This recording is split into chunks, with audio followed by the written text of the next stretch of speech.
Good morning, everyone. At least it's morning here. It's Saturday morning. I told you I was going to get out this second session to you so that you could take a look at it perhaps over the weekend for those of you that are taking the exam, I think on Monday or Tuesday of this week. So just thought I'd record this to YouTube, send out the link to you, which you'll be getting along with this video. So a couple of things. First of all, we're not going to take any break here. You can stop the video at any time that you want and take your own break, unlike the first session. And because you're not going to be able to enter anything in the chat box, if you have questions as we go on today or through this session, please just send me an email or text me, and I'll be happy to get back in touch with you. I think I responded to everybody's emails from the first session. If I didn't, please let me know. So let me share with you what we're going to be doing today. We're going to be finishing up the pretest number 1, which we got approximately halfway through.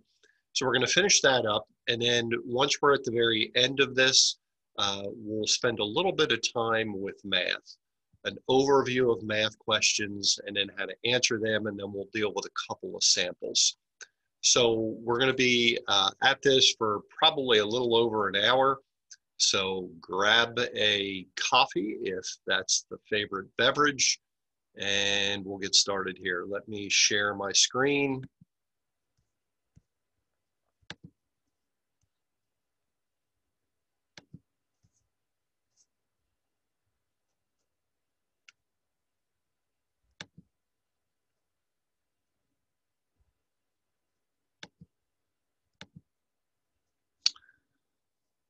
Okay, this is the question that we ended up with at the end of the first session where we were talking about bonuses.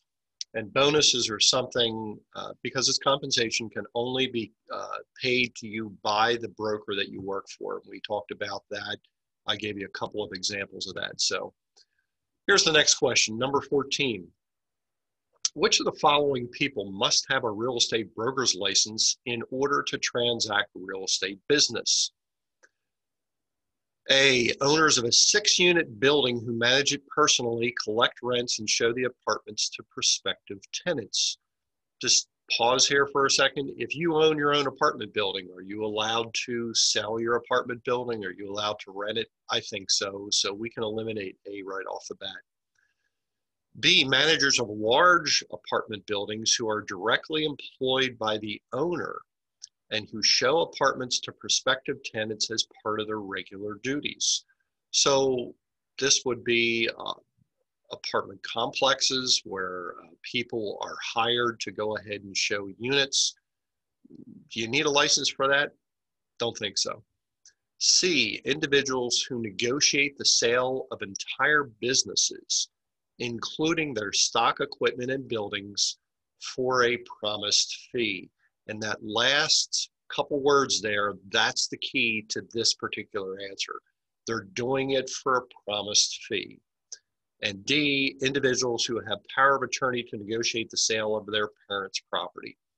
Well, if you're an executor or an executrix, executor being a male, executrix being a female, you can certainly sell your parents' property if you have a POA or you have the appropriate paperwork as outlined in the will and last testament. So the answer to this, once again, that's the key little phrase. You're doing it for a fee. In order to get paid for this, you've got to have a broker's license. 15. Which of the following is true regarding a broker's escrow account? Now, an escrow account is where a broker basically holds money. They hold money that was given to them by clients. It's very sacred. You can't mess around with an escrow account. You can't just pull things out willy-nilly. You can't put things in it unless it's linked to a transaction. So with that in mind, let's read some of the potential answers here.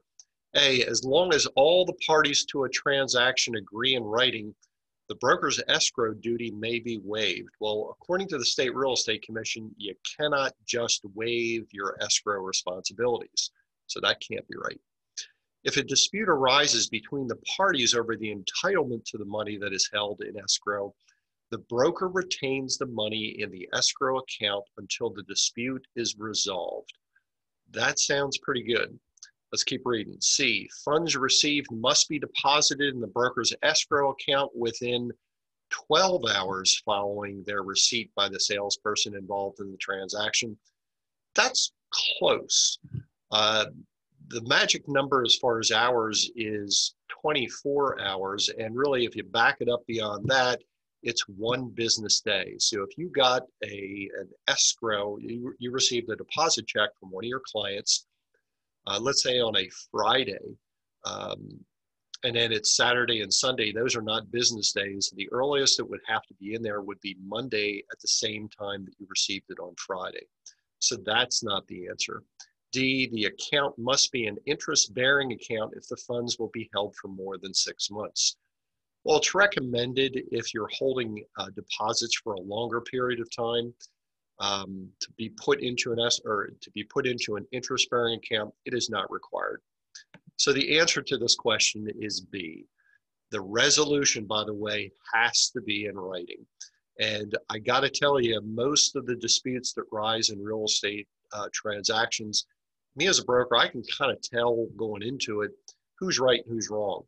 But if the buyer and the seller don't set their hands to a document that says, here's how we want this released or split, my hands are tied and it's got to stay in that escrow account. Now, there are certain provisions within the agreement of sale that will allow you to release it, but I'm not going to get into it here. It takes a little time to release it. In addition, you have to follow what those parameters are within the agreement of sale. Number 16, an associate broker is changing employing brokers. While the change of employment forms are being processed by the State Real Estate Commission, the associate broker may. Well, keep in mind, let's get right down to it here. In today's world in which we are dealing with the State Real Estate Commission, it's taking a longer period for them to process licenses. You're going to find that out once you pass the exam, because once you apply for your license, got to tell you, it's probably going to be at least 3 to 4 weeks before you actually get your license. It used to be in the past, you could just walk up to Harrisburg to the State Real Estate Commission, walk into their office, and you could get your license number the same day. That's no longer the case. So keep that in mind as we're going through some of the answers here. Would it be fair if you're changing employing brokers? In other words, you got to change who your license is hanging with to be out of work for 3 to 4 weeks? Probably not. So let's read the answers here. Represent both employing brokers until the new license is received. Now, you can only work for one broker, so you can't have a situation where you're working for one broker on the one hand and the other on the other hand. It's not possible. B, continue to list properties for sale in the name of the former employing broker. Once again, if you decide to pull your license away from that broker and move in another direction, you can't do anything with that former broker. C, manage a branch office on behalf of the new employing broker. We'll talk about that. Or D, act as a transaction licensee without representing either broker until the new license is processed. By the way, a transaction licensee has to have a license. So that's kind of, that answer doesn't make any sense. So let's go back to C, manage a branch office on behalf of the new employing broker. Here's basically what happens in real life. When you decide to change brokers, either your employing broker and moving to another one, all you're doing is filling out an application. When you fill out that application and send it into the state, more and more of this stuff is being done online. It takes, as I said, about 3 to 4 weeks to process through the State Real Estate Commission.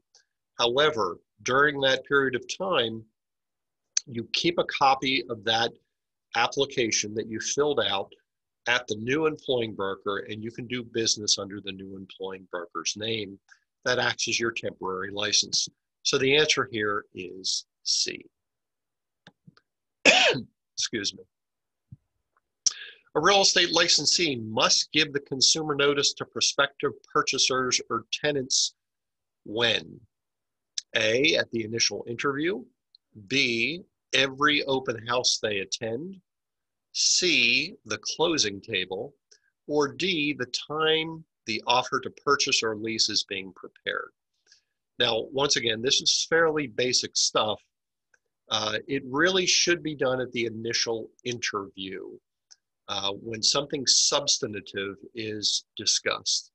So the answer to this is A, and the key terminology here is substantive discussion about real estate.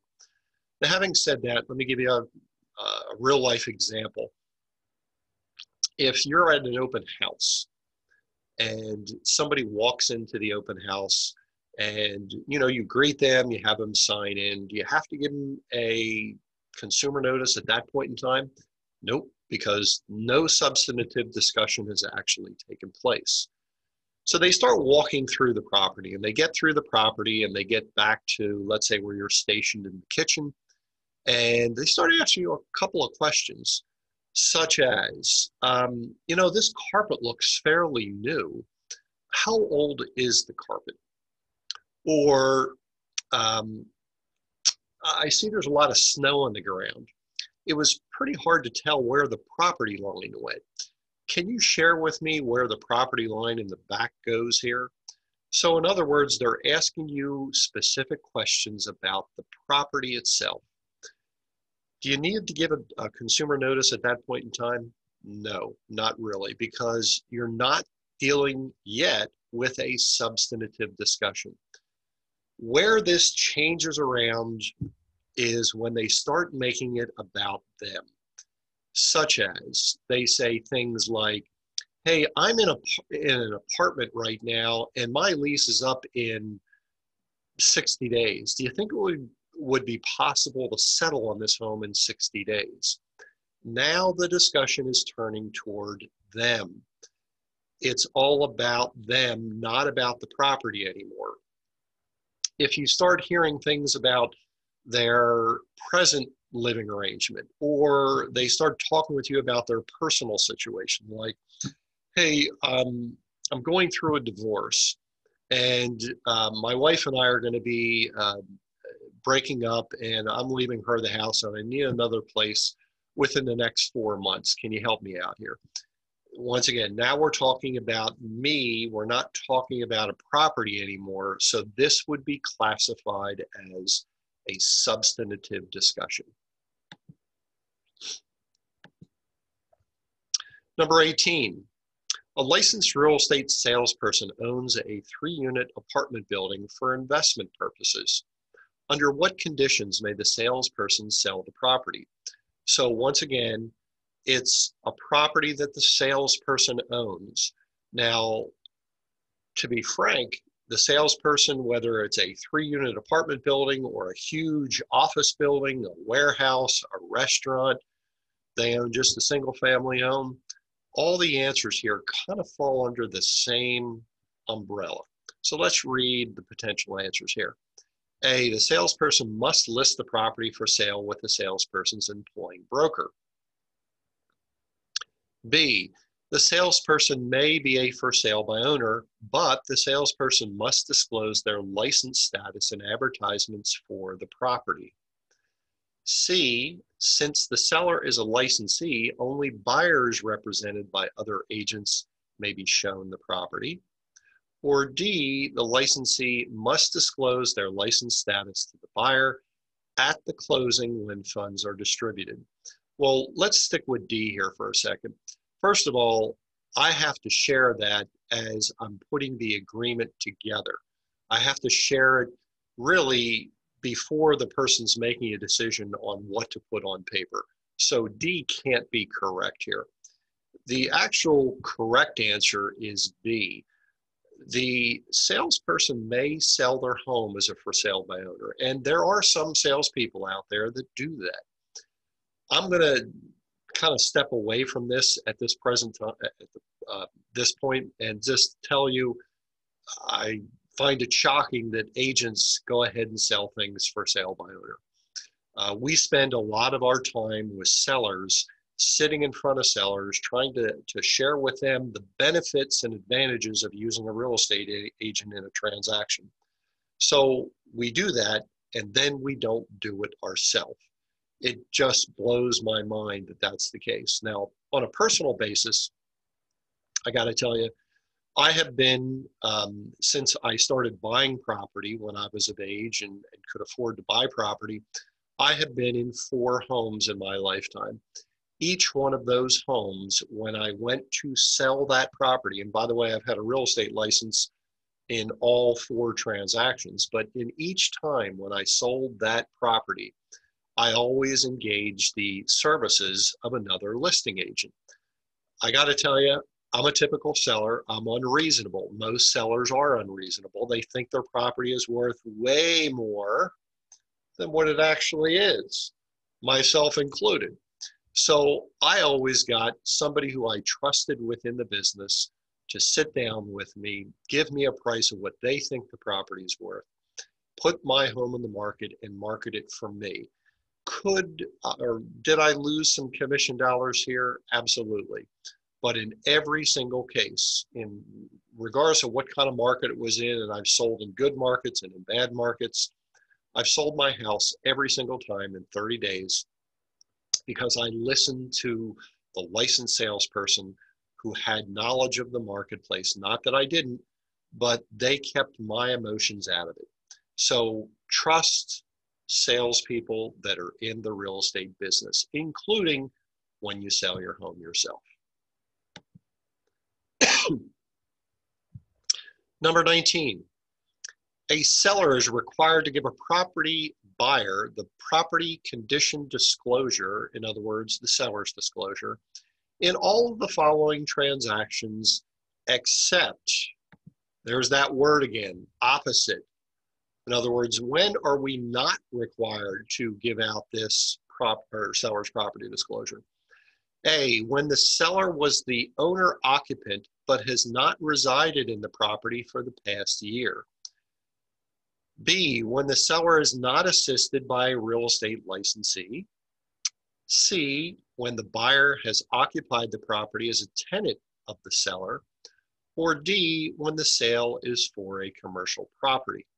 Now, the answer to this is D, and the rationale here is there's so many kinds of different kinds of commercial property.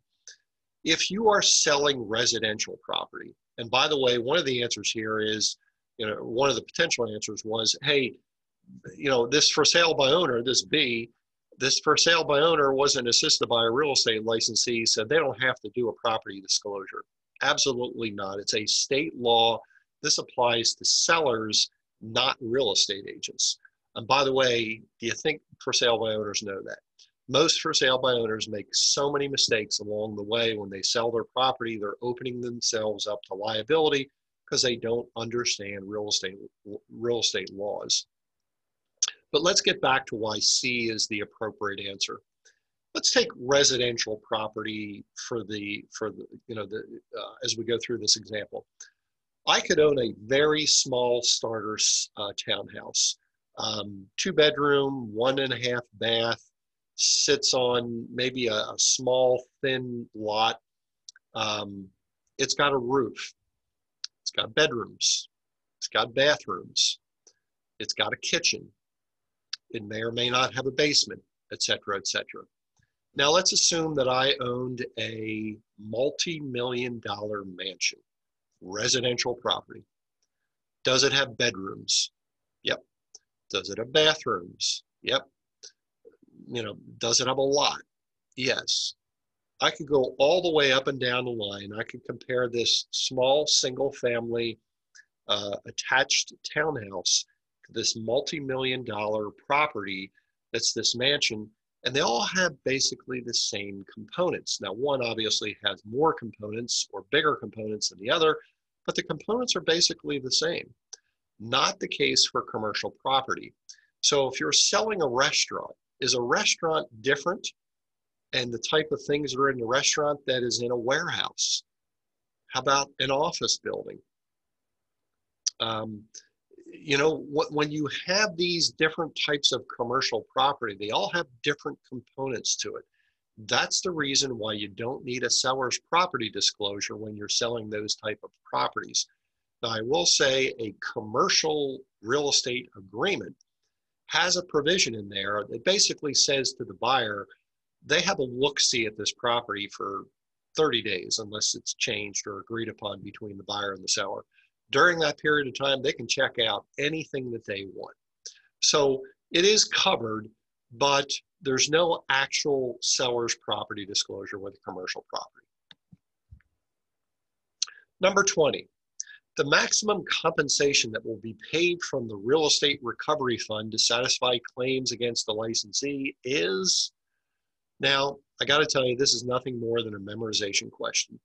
And I told you in the first session, there's a lot of things having to do with memorizing, how old you have to be to get a license, or, what is the penalty if you do this, or in this particular case, how much can you be paid out of the real estate recovery fund. These are nothing more than memorization. You don't need to know this stuff when you get into the real estate business, but in order to pass the exam, you do. This is Pennsylvania law, by the way, not national. And in Pennsylvania, the maximum amount is $100,000. For a single claim, it's $20,000. So, number 21. To renew a license in Pennsylvania, a salesperson or broker must do what? So keep in mind, a salesperson and a broker both must renew their licenses. So that's a given. They give you that right in the first part of this question. Let's read the answers. A, be actively participating in the real estate business. Well, I got to tell you, there's a lot of people that have real estate licenses that don't actively participate. So A is not the right answer. B, have completed 6 hours of continuing education in the last 2 years, which is composed of 3 hours in real estate law and 3 hours in fair housing. Let's hold on to that for a second. C, complete 14 hours of continuing education and pay the appropriate renewal fee. Or D, prove that the salesperson is a Pennsylvania resident. Let's deal with D first. By the way, there's a lot of people from outside of the state that hold reciprocal licenses here in the state. So if you travel to Southern York County, there's a lot of people in Southern York County that have 2 different real estate licenses. They have a Maryland license and they have a Pennsylvania license. That allows them to sell real estate in both states. So D is not the answer. So now we've narrowed it down to B and to C. And once again, a little bit of memorization. And if you recall, in the very beginning of the first session, I said there is a chart that, it's a one-page chart that was emailed out to everybody, or at least you received it. And on that chart, it lists all the different types of licenses. One of the things it tells you is what you have to do. One of the things you can memorize is you have 14 hours of continuing education and you have to pay the appropriate fee. And it's every 2 years on May 31st. Now, having said that, it's a black and white answer. This past year was a little bit different because we're dealing with the pandemic.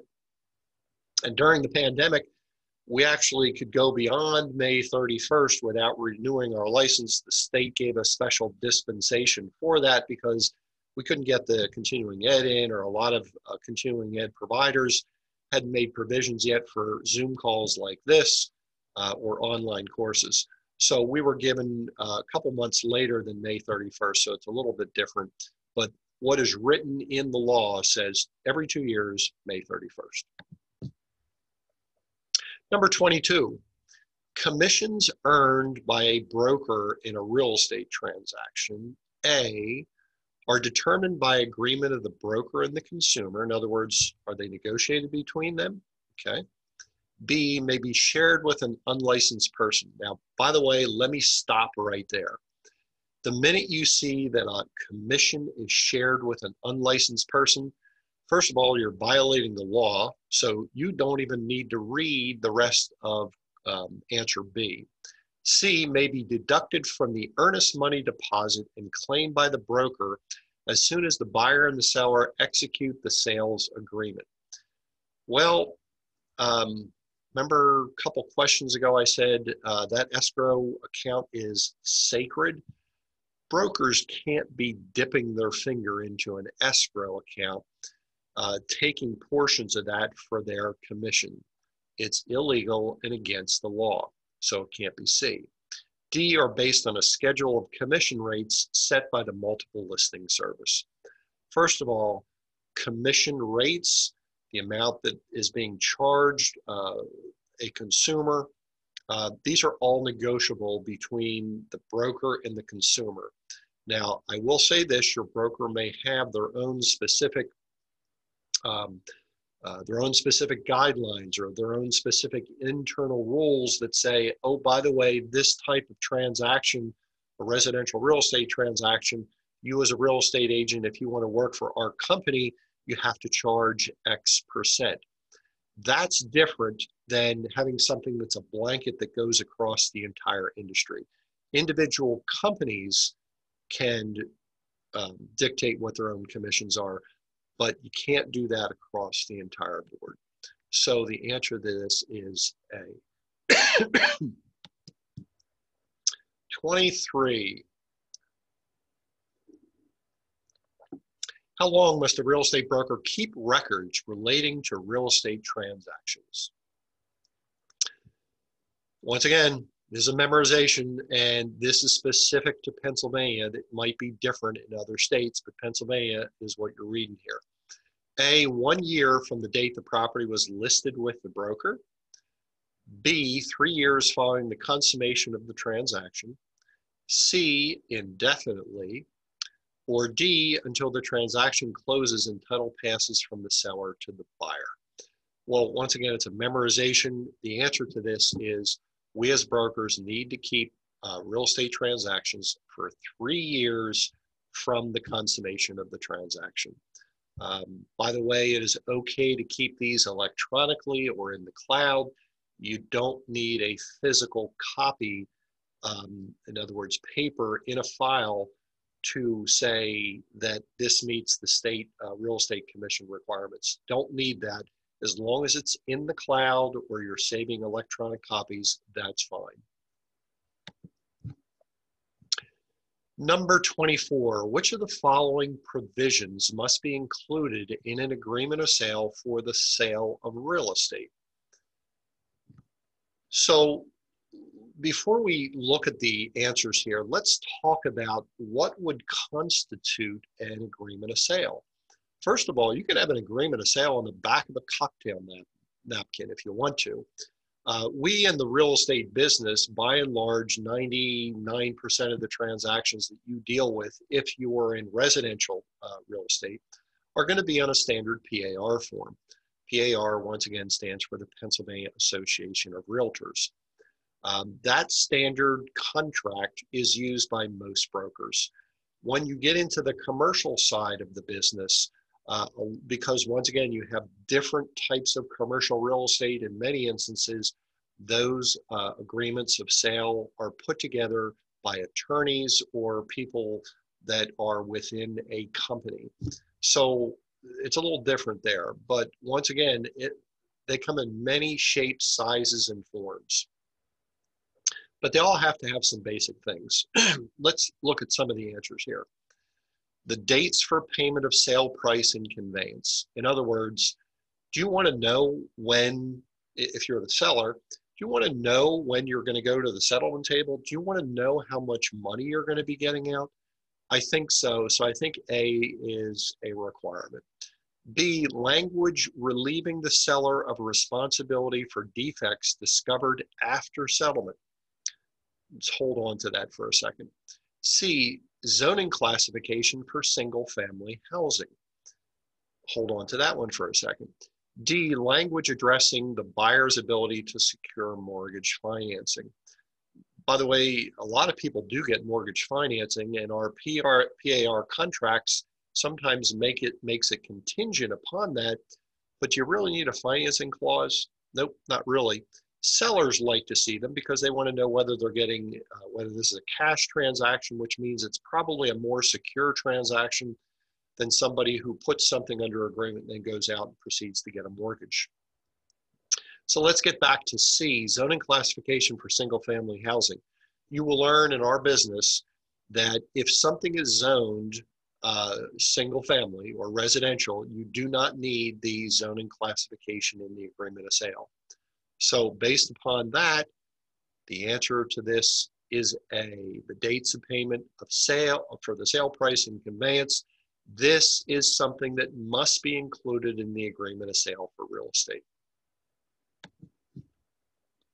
25, certain terms must be included in an exclusive listing agreement or the licensee may face disciplinary action. All of the following must be included in the listing agreement, except, there's that word again, opposite. A specific termination date, a specific commission rate or amount, a broker protection clause, or the asking price. So once again, let's think opposite here. What should a listing contract have? A listing contract is when I engage or a seller engages me to sell their property. Do you think I have to have a specific termination date? I think so. It can't go on to infinity. A specific commission rate or amount. Do you think the seller's going to want to know what they owe you when you sell the property? I think so. That's pretty important also. And the asking price. Once again, you're not just going to put a property on the market without asking the seller, hey, what do you want for your property? So the answer here is a broker protection clause. Now, I will say this. PAR also has a standard listing contract. And in the standard listing contract, there is a clause in there that cites a broker protection clause. A broker protection clause essentially covers you as a brokerage against mischievous or devious sellers who want to sidestep paying you a commission. And here's what I mean by that. Let's assume you take a 6-month listing. And oh, by the way, before I get into the actual example here, as far as a listing contract in Pennsylvania, the maximum term, which you'll probably need to know this for the exam, is 1 year. So 365 days is the maximum term for a listing contract. Now you can extend that per written instructions between the seller and the broker. That's called a renewal, but you can't do it on the first go around. So once again, let's get back to what a broker protection clause is. Let's assume you as an agent brought a specific buyer through the property, let's say a week away from when the listing was due to expire. And the seller, for whatever reason, knew the buyer. They saw the buyer walking through their house, and maybe it's somebody that they knew from past business dealings or somebody personally. And they call the buyer up after the showing. They say, hey, listen, hey, I know that you really like the property because I saw how you were salivating when you were walking through the property and you touched things and you were showing all the different buying signs. You know what? If you wait a week here, my listing is going to expire with Tom. And once Tom's out of the picture, I can actually sell it to you for less money because I don't have to pay commissions at this point in time. And the buyer says, sounds like a plan to me. So anyway, they wait a week and lo and behold, they sell the property after the listing expires. If the listing contract contain a broker protection clause, the broker is protected here because they introduced the property to a buyer during the term of the listing contract. Now, by the way, the broker protection clause can't go on for infinity. Most broker protection clauses are anywhere from 60 days to 90 days to 120 days. It just protects the broker in case a buyer comes back to the property. Number 26, in Pennsylvania, obviously just specific to Pennsylvania, All of the following would be grounds for revoking a broker's license, except, once again, there's that word, got to think opposite, advertising in a newspaper that the broker is a member of the Pennsylvania Association of Real Estate Professionals when in fact they are not. B, depositing a buyer's earnest money deposit into the broker's personal checking account. Ooh, I just got a little queasy there reading that answer. C, agreeing with a seller to accept a listing for more than the company's normal commission rate. Or D, being convicted of a felony. So the answer here is C, agreeing with the seller to accept a listing for more than the company's normal commission rate. They're negotiable between the buyer, or excuse me, they're negotiable between the seller and a broker. That is not a problem. All the other ones here don't fall under the same pretenses here. Number 27, upon obtaining an exclusive listing, a broker or licensed salesperson is obligated to do what? In other words, you just went out to my home, I'm a seller, and you took a listing, so it's now on the market. What are you required to do? A, place advertisements in the local media. By the way, there's a lot of people that take what are called pocket listings and they don't want their property advertised. Not so much here in this area, but when you deal in areas that have very, very famous people, sports personalities, people in the movie industry, when they sell their properties, a lot of times they do it privately and really under the guise that they don't want it advertised. So A is not the answer here. B, cooperate with every real estate office wishing to participate in the marketing of the listed property. C, set up a listing file and issue it an MLS number in compliance with the Pennsylvania Real Estate Commission rules and regs. Or D, give all parties signing the listing contract a legible, signed, true copy of the document. Well, the answer here is D. Now let me go back over some of the other things. The Real Estate Commission can't dictate what you do in the MLS. It's just the two don't mix. And as far as cooperating with other real estate offices wishing, you don't have to cooperate with other real estate offices under the State Real Estate Commission. However, if you belong to an MLS, the answer is a little different there. But anyway, the answer is D. And oh, by the way, we just talked about one of the questions 2 or 3 questions ago having to do with electronic documents. There's more and more documents today that sellers and buyers, for that matter, are signing electronically on their smartphones. They're signing them on laptops or tablets, and they're not wet signing things. Wet signing things means hard paper and a pen. And many people say, well, is that really legal? First of all, yeah, it's legal. And B, they don't really have a copy because it's kind of up there in the cloud. Yeah, but most of these programs that people sign copies with electronically, they have their own account. When I say they, the buyers have their own account. It's in their account. They can access it and print it out at any time. So it is covered under the State Real Estate Commission rules and regs. Number 28. A real estate broker has signed an agency agreement with a tenant, in other words, somebody who's renting a property, who is looking for an apartment to rent. The broker does not charge a fee to the prospective tenants, but receives compensation from the landlords.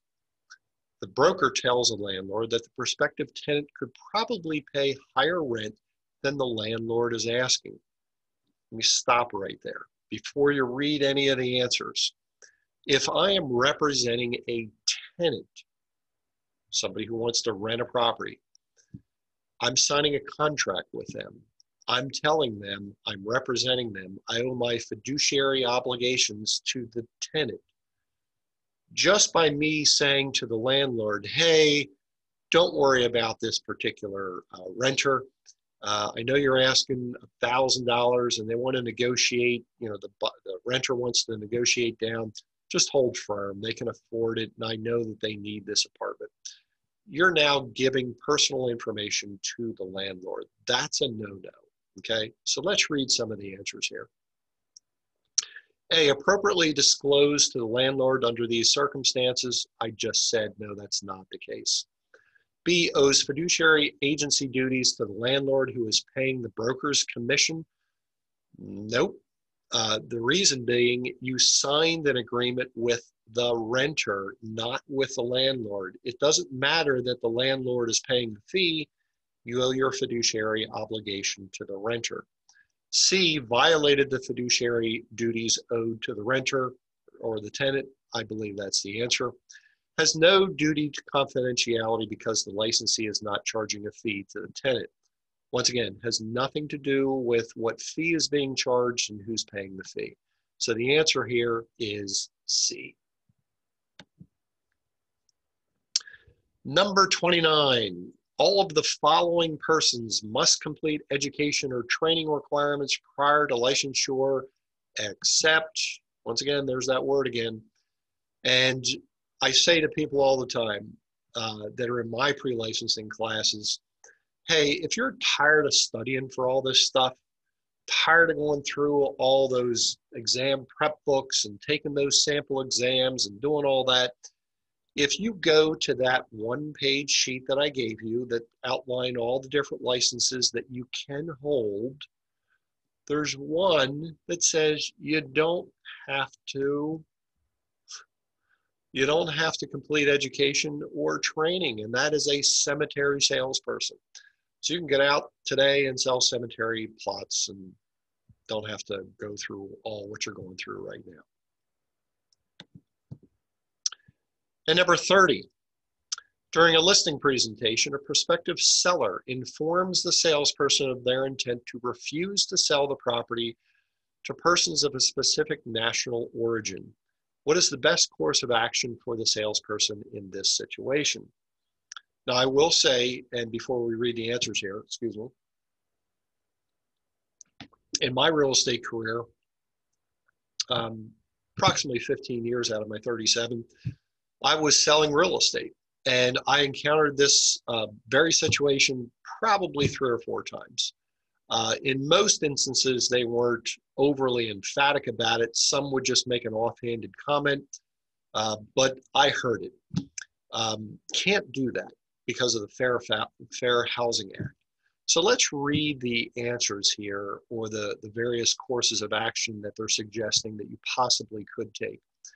A, list the property, but document the conversation in the listing file with reference to the company policy of non-discrimination. Well, I got to tell you, if you take this listing and they said to you, I'm not going to sell my property to people that are Asian, that's a no-no. You're taking a listing. It doesn't matter what your company policy is. You've heard that and you've purposely taken the listing anyway. Not a good thing. B, list the property and follow the instructions of the seller as required under the law of agency. Well, I got to tell you, not only are sellers required to abide by the Fair Housing Acts, real estate agents are also. So if I take a listing, my brokerage takes a listing with those stipulations, I'm in violation. That's not a good thing either.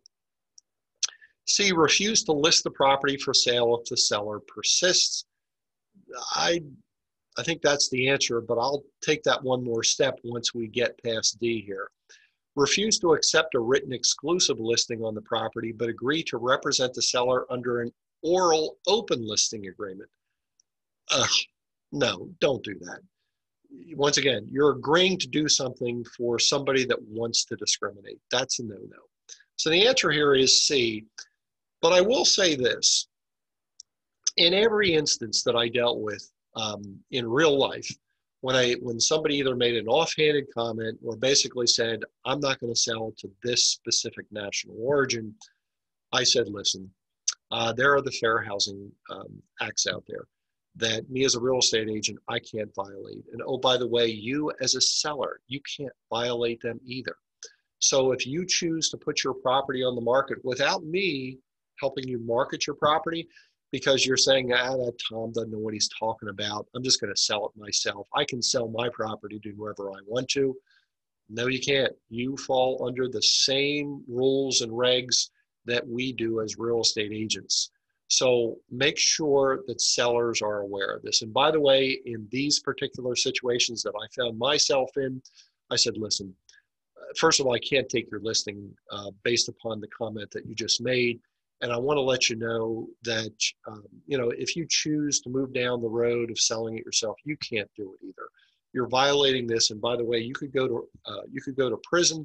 You could be fined an extraordinary amount. Do you really want to do that when you sell your property? All the sellers that made these offhanded comments to me all backed down and said, yeah, I see what you mean. So now there's also a moral thing here is there might be some instances where somebody says this to you and you say, I don't even want to deal with this person. I get it. And you're well within your rights to walk away from this. As a real estate agent, as a real estate broker, I think I owe it to the general public at large to try to educate them before they make a bad decision on their behalf. So anyway, those are the 30 questions in pre-test 1. There is a pre-test 2, which I'm not going to get into here. You can certainly do that on your own. At the end of each pretest, you will find that there is an answer key and an explanation. At least I know there's explanations in pretest 1. I don't think there's explanations in pretest 2, but you can look up the answers in the exam prep books. So I said at the end of this session, we're going to deal a little bit with math. Now, if you go all the way back to the beginning of the first session, I told you, I think there's 8 questions in math. You can get every math question wrong and still pass the national portion of the exam. So keep that in mind as you go through there. This isn't a huge thing. So don't fret that, math is a bugaboo for you. I'm going to give you 4 or 5 different things right here that are helpful hints as to how to deal with math problems. And then we'll go through a couple of math problems just to kind of share with you how I put these hints into play, okay? So here's my first hint with math problems, is get rid of the words. Now, you're going to find that every math problem that you get on the state exam is going to be a word problem. And I got to tell you, I learned this hint actually when I was in grade school. I shared with you in the first session that I had a really exceptional grade school math teacher. And in the beginning of grade school, they just give you numbers to add and subtract and divide and multiply and things like that. And the further on you get in grade school, they start throwing word problems at you. And when they threw word problems at me, I freaked out. I couldn't, for the life of me, figure out what was going on with the problem itself. And I was struggling with math. And my math teacher, I forget what grade it was, but she sat me down and she said, Tom, when you get a word problem, get rid of all the words, just put the numbers down. And once you get all the numbers down, you'll be able to look at the numbers without all the words attached to it. And in many instances, it'll be very clear as to what direction to go. And I'm gonna put this into practice with some of the problems that we deal with coming up here, and you'll see what I mean by getting rid of the words. Label your numbers, number 2. Every number that you have means something.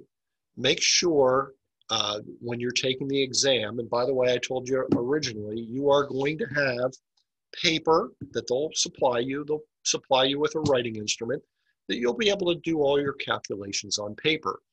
But my advice to you is every number that you write down on that piece of paper, make sure you label it.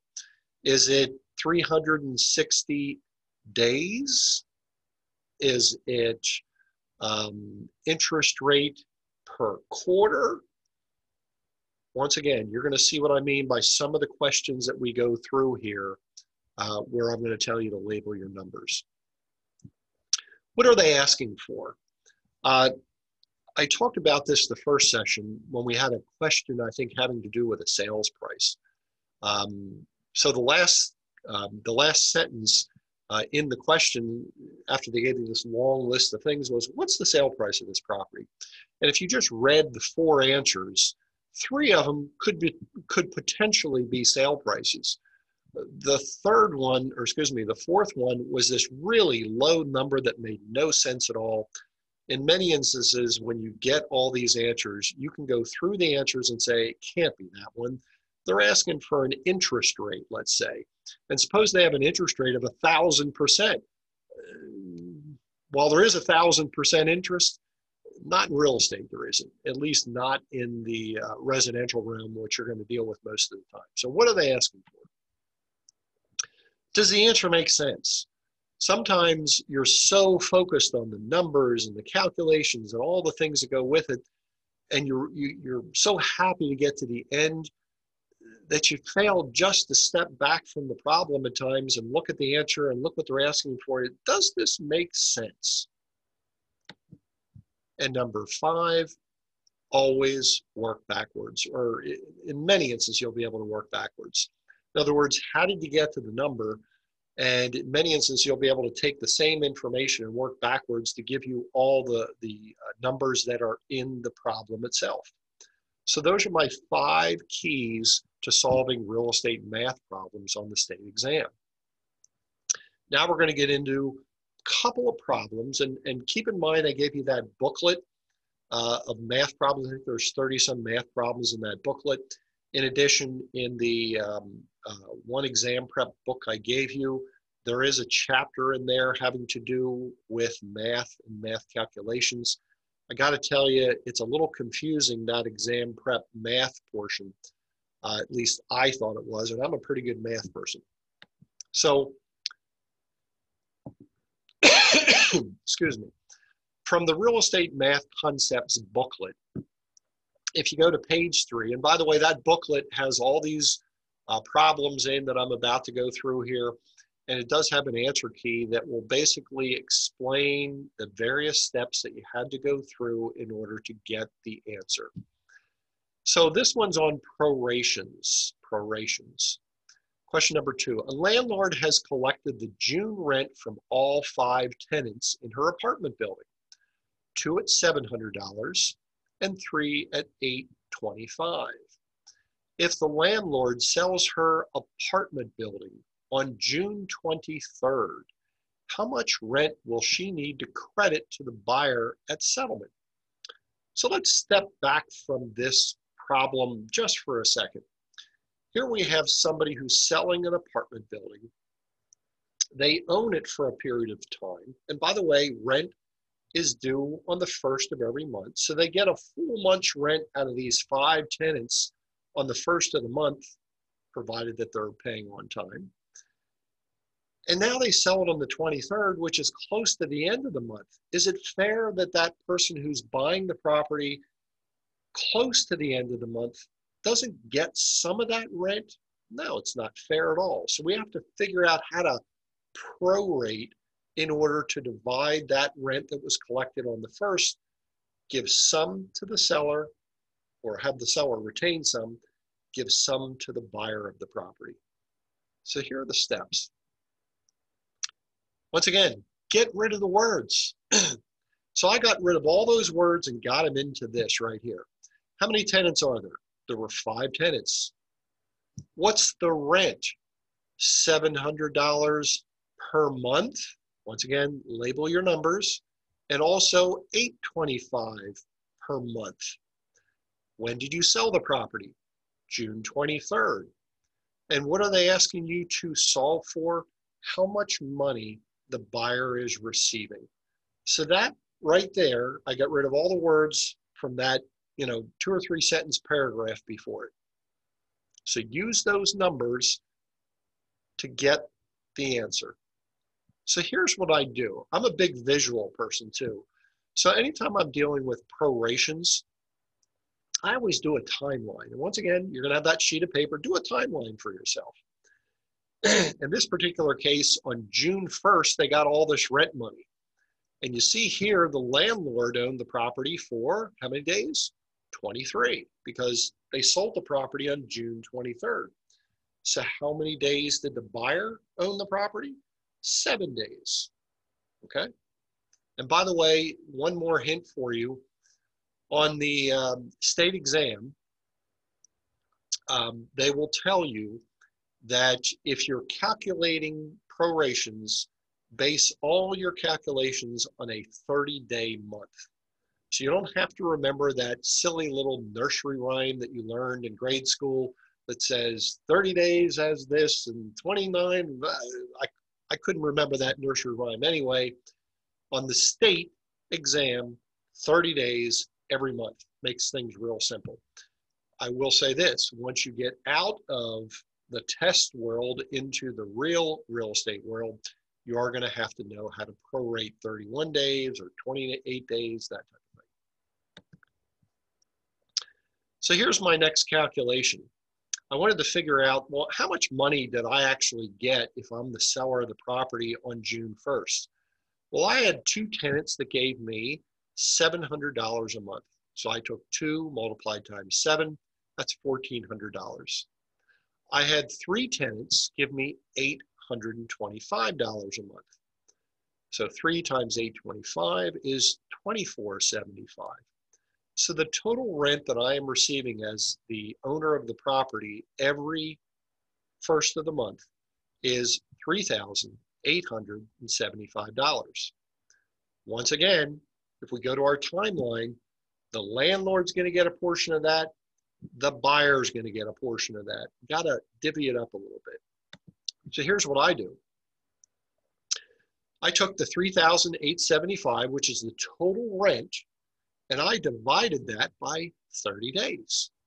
And it's $129.17 of rent per day. Once again, one of my other tips, I labeled my number.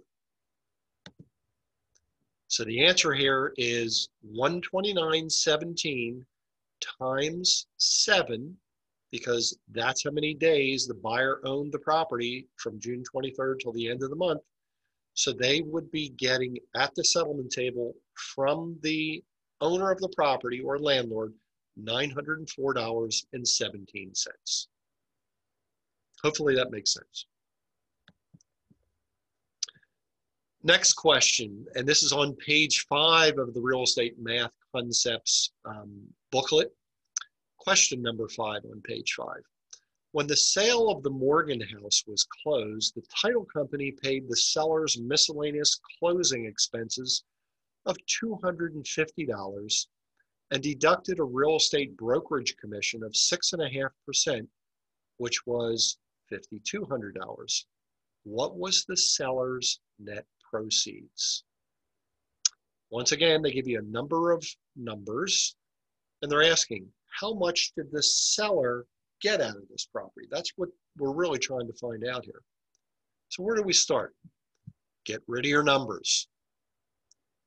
You have miscellaneous expenses, $250. You have a commission of 6.5%. And by the way, 6.5%, when you write that as a decimal, is 0.065. The commission amount was $5,200. And they are asking, what's the seller going to walk away with here? So I got rid of all those words, labeled my numbers. Now I'm ready to go. So here's what I did. Here's the formula. If I take my sale price and I multiply it times my commission amount, which is 0.065, I should get $5,200 because that's the commission based on 6.5%.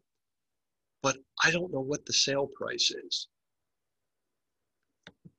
So here's what you do. And this is a little algebra. Don't get freaky on me. What I'm going to do is I get all the numbers on one side of the equal sign and leave the words on the other side of the equal sign. So in this particular case, I'm going to leave sale price where it is, and I'm going to pick up 0.065. I'm going to move it over to the other side of the equal sign. When you do that, you have to change signs. So On the left-hand side of the equation, it was multiplication. You move it to the right-hand side, it now becomes, excuse me, division. Excuse me. So this is what it looks like. Sale price equals $5,200 divided by 0.065. And if you do the math there, the sales price is $80,000. Now, by the way, one of my 5 hints at the beginning of this, kind of work backwards here. If you're kind of questioning as to whether 80,000 is the right number here, take 80,000, multiply it times 0.065, you should get $5,200. And oh, by the way, we're not done yet. This is not the answer. By the way, on the state exam, I guarantee you A, B, C, D, $80,000 is going to be one of the answers. And you're going to be so excited that you got $80,000 that you're going to forget to read what they're asking for. What do they want here? What was the seller's net proceeds? What we calculated here was the sale price. But didn't they have to pay a commission? Didn't they have some miscellaneous expenses? Not done yet. So I have the sale price, $80,000. I subtract from that the commission that we paid the broker, $5,200. They gave that to you in the question. And they had miscellaneous expenses of $250. So if you do the math, the answer here, the seller's net proceeds is $74,550. Okay. Next one. This is a principal and interest question that comes off of page 8 of the Real Estate Math Concepts booklet, and it's number 4 on that particular page. What will the quarterly interest payments be on a $16,500 loan at 8 3/4% interest for 1 year? Get rid of the words. I'm tired of hearing that yet? So what are they asking us for? They want to know what the quarterly interest payment is. We don't know that. However, they're giving us a loan amount of $16,500, and they're giving us an interest rate of 8 3/4%. 8 3/4% is actually written as a decimal as 0.0875. So we take the loan amount times the interest rate, and we're going to get the interest payment per year. Very critical that you label your numbers here in this particular question. So our loan amount is $16,500. Our interest rate is 0.0875. And if I multiply those two numbers together, I'm going to get the interest payment per year, which is $1,443.75. I guarantee you that is going to be one of the answers on the state exam, but you didn't read the question. Notice what I just circled there. Notice what the answer is in. This is why I say always label your numbers, because if you label your numbers, you won't make the mistake of stopping right here with an additional calculation. Once again, quarterly is what they're asking for. What you just found out was the yearly interest payment. So you have to take it one more step. 1443.75 divided by 4 quarters gives you an interest payment on a quarterly basis of $360.94, and that's your answer.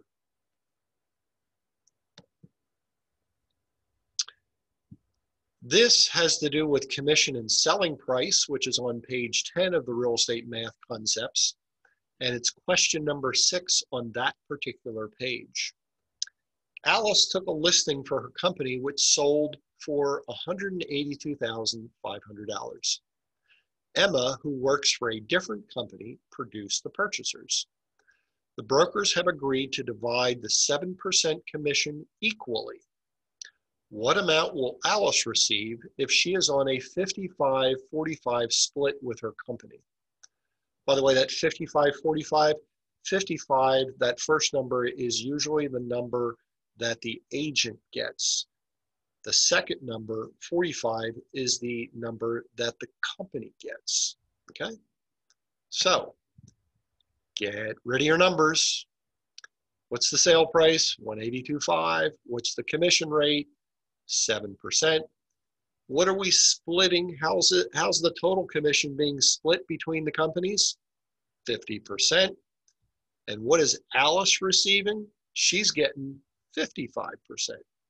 So let's take it one step at a time.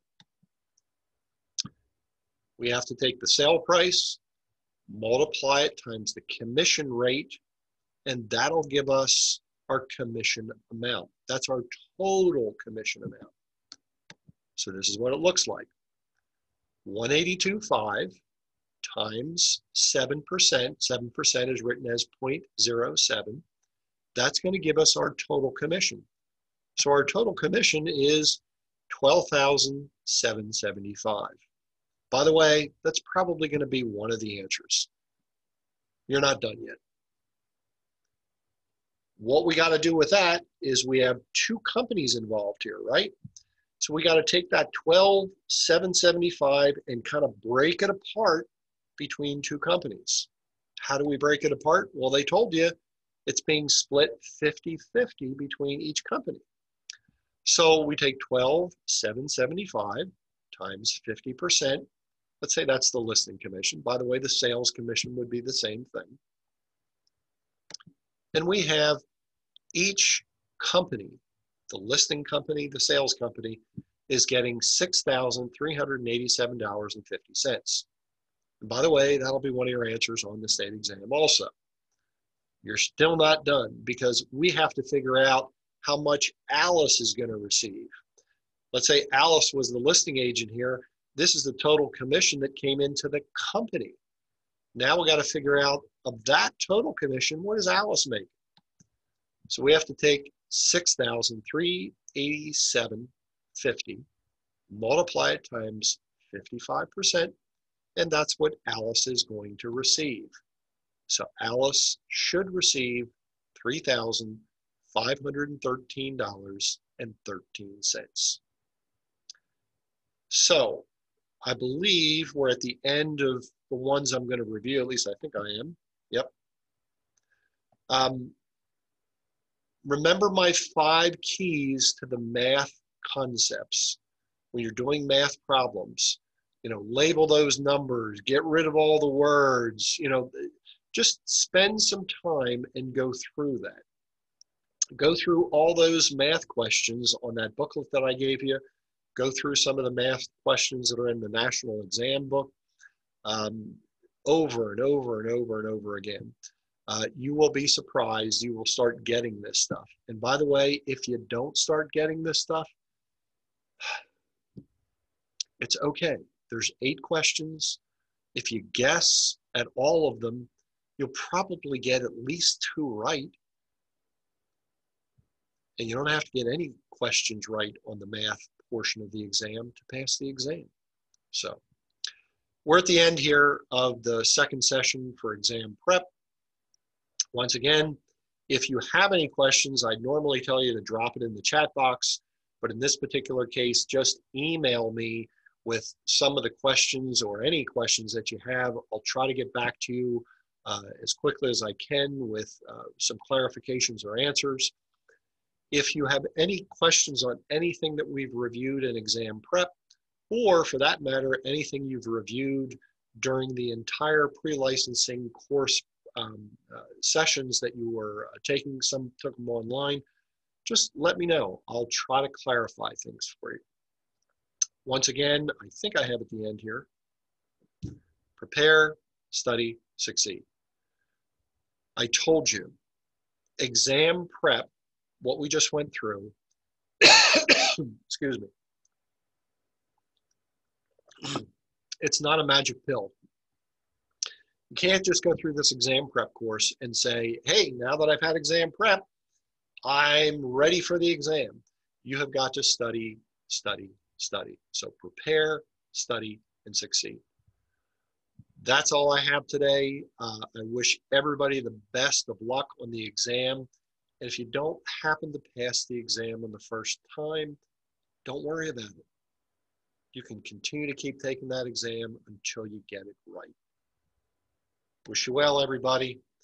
Once again, that's my contact information, office number, cell number, email. Get in touch with me. I'm also on social media, as you see there. You can look me up on social media, friend me, link up with me. You'll see a lot of real estate related stuff on my social media sites. Have a great day, everybody. And once again, I wish you well.